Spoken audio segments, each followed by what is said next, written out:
শিৱসাগৰত বানপানীৰ দুৰ্যোগ বৰ্তমানেও অব্যাহত আছে। শিৱসাগৰৰ বেতবাৰী মৌজা খেলুৱা হাঁহচৰাত কিছু পৰিমাণে কেই চেণ্টিমিটাৰমান পানী হ্ৰাস পাইছে যদিও কিন্তু দুৰ্যোগ এতিয়াও আঁতৰা নাই। অবৰ্ণনীয় পৰিস্থিতি সৃষ্টি হৈ আছে।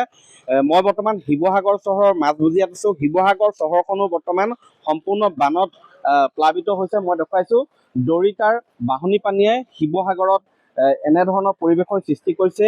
এই ঠাইখন হৈছে শিৱসাগৰৰ জেঙনিকটীয়া। মই দেখুৱাইছোঁ জেঙনিকটীয়াৰ এই যিটো পথ, যিটো শিৱসাগৰৰ জিলা আয়ুক্ত কাৰ্যালয়, শিৱসাগৰ জিলা আৰক্ষী অধীক্ষকৰ কাৰ্যালয় সংযোগী যিটো পথ, সেই পথৰ ওপৰে কি ধৰণে সোঁত বৈছে মই সেই দৃশ্য মই দেখুৱাইছোঁ। এয়া হৈছে শিৱসাগৰ চহৰৰ মাজমজিয়া দৃশ্য। ইয়াত একাঠু ওপৰত পানী আছে। মই দেখুৱাইছোঁ এনেধৰণে সোঁত বৈ আছে। এই যি পৰিৱেশ, এই পৰিৱেশ কেতিয়া থাম কাটিব এতিয়াও নিশ্চিতভাৱে ক'ব পৰা নাই। কিন্তু শিৱসাগৰৰ যিবিলাক বেতবাৰী মৌজা, ডিমুৱাল, খেলুৱা এইবিলাকত সামান্য পৰিমাণে 2-1 চেণ্টিমিটাৰ পানী হ্ৰাস পাইছে। কিন্তু তাত বৰ্তমান ভয়ংকৰ খাদ্য সংকটে দেখা দিছে, পশু খাদ্যৰ সংকটে দেখা দিছে। ইয়াৰ উপৰিও একাংশ যিবিলাক আচলতে ৰোগত ভুগি আছে তেওঁলোকৰ ঔষধৰ নাটনিয়ে দেখা দিছে। এনেধৰণে এক জ্বলা কলা খাইছে ৰাইজে। আৰু বৰ্তমান মই শিৱসাগৰ চহৰত যি পৰিৱেশ, সেই পৰিৱেশৰ কথা জানিব বিচাৰিম। এগৰাকী আছে, আপুনি আজি পুৱাৰ পৰা ঘূৰিছে সমগ্ৰ চহৰখন, কোন কোন এলেকা বৰ্তমানেও পানীত ডুব গৈ আছে? আপোনাৰ ষ্টেচন চাৰিআলি, বিজি ৰোড, কেপি চাৰিআলি, তাৰপিছত আপোনাৰ বৰ্ডিং ৰোড, দলমুখ চাৰিআলি, জেঙনিকটীয়া, তাৰপিছত ঘাটৰ পথাৰ চব পানীত ডুবি আছে। মই গোটেইখন ৰাতিপুৱাৰ পৰা ঘূৰি আছোঁ। এয়াৰটোতকৈ বেছি পানী, ক'ৰবাত এবুকুলৈকে পানী। ঘূৰি আছোঁ, এই চাই আছোঁ, কিন্তু পানী কমা কোনো হেৰি দেখা নাই। হয়, বৰ্তমান বিশেষকৈ শিৱসাগৰৰ যিবিলাক গ্ৰাম্যাঞ্চল আছে তাত বিশুদ্ধ খোৱা পানীৰ সমস্যাই দেখা দিছে। আৰু শিৱসাগৰ চহৰত যদিও কিছু সমস্যা আচলতে ইয়াত যদিও পানী বিশুদ্ধ খোৱা পানীৰ বা তেনেধৰণৰ সমস্যা বিশেষ নাই, কিন্তু এই মুহূৰ্তত ইয়াৰ যিবিলাক স্বাভাৱিক জীৱন যাত্ৰা সম্পূৰ্ণ ব্যাহত হৈ পৰিছে। ঘৰৰ পৰা মানুহ বাহিৰলৈ ওলাব নোৱাৰা অৱস্থাৰ এক সৃষ্টি হৈছে। মই দেখুৱাইছোঁ এই পৰিৱেশ। শিৱসাগৰৰ যিবিলাক চৰকাৰী কাৰ্যালয় আছিলে, বেচৰকাৰী চৰকাৰী কাৰ্যালয়, এই সকলোবিলাক বৰ্তমান বানত ডুব গৈ আছে। মই দেখিছে এয়া এনেধৰণে অহা যোৱা কৰিবলগীয়া হৈছে ইপাৰৰ পৰা সিপাৰ হ'বলৈ। মই জানিব বিচাৰিছোঁ, দাদা আপুনি ক'ৰ পৰা আহিছে? বুনিয়াবাৰীৰ পৰা। বুনিয়াবাৰীৰ পৰা। তাত বুনিয়াবাৰীত বৰ্তমান কেনেকুৱা পৰিৱেশ? পৰিৱেশটো বেয়া হৈছে, পানী চবৰ ঘৰে ঘৰে পানী সোমাই আছে। কিমানলৈকে উঠিছে পানী? পানীয়ে ভিতৰত আঁঠু পানীলৈকে হৈছে। কিবা আৰু কি ধৰণৰ সমস্যাৰ সৃষ্টি হৈছে?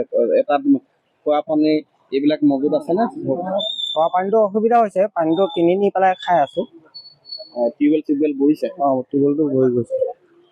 হয়, যিবিলাক শিৱসাগৰ চহৰ দাঁতিকাষৰীয়া অঞ্চল সেইবিলাকতো বৰ্তমান বিশুদ্ধ খোৱা পানীৰ সমস্যাই দেখা দিছে।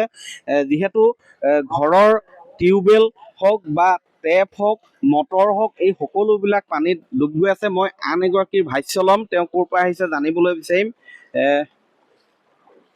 দাদা ক'ৰ পৰা আহিছে আপুনি? বিহাৰৰ পৰা আহিছোঁ। বিহাৰ। কেতিয়া আহিছিলে? 15 তাৰিখ আহিছোঁ। 15 তাৰিখ।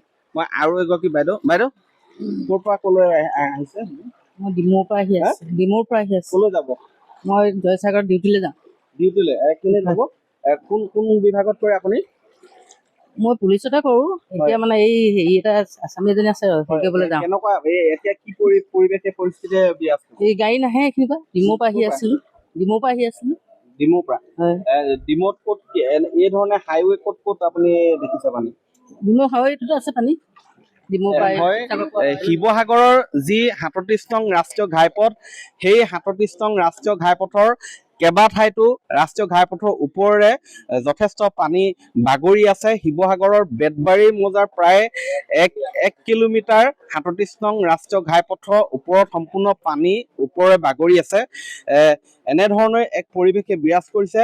এই পৰিস্থিতিৰ সৈতে কি ধৰণে মোকাবিলা কৰিব, ৰাইজক কি ধৰণে সকাহ দিব চৰকাৰ তথা প্ৰশাসনে অনাগত সময়ত লক্ষণীয় হ'ব। কিন্তু শিৱসাগৰ জিলাতো এই পৰ্যন্ত 30 গৰাকীৰো অধিক লোক সন্ধানহীন হৈ আছে। ইতিমধ্যেই 18গৰাকীৰ অধিক লোকৰ মৃতদেহ উদ্ধাৰ হৈছে আৰু ইয়াৰ উপৰিও বহু আচলতে পশুধন ইতিমধ্যে বানত উটি গৈছে, মৃত্যুমুখত পৰিছে। এনে এক পৰিৱেশৰ মাজত ৰাইজে বৰ্তমান ককবকাই থাকিবলগীয়া হৈছে। আপুনি বিচৰা বাতৰি পাব কেৱল নিউজ 18 এপত। নিউজ 18 এপ ডাউনলোড কৰিবলৈ স্কেন কৰক এই QR কোড। গুগল প্লে ষ্টৰতো পাব এই নিউজ 18 এপ।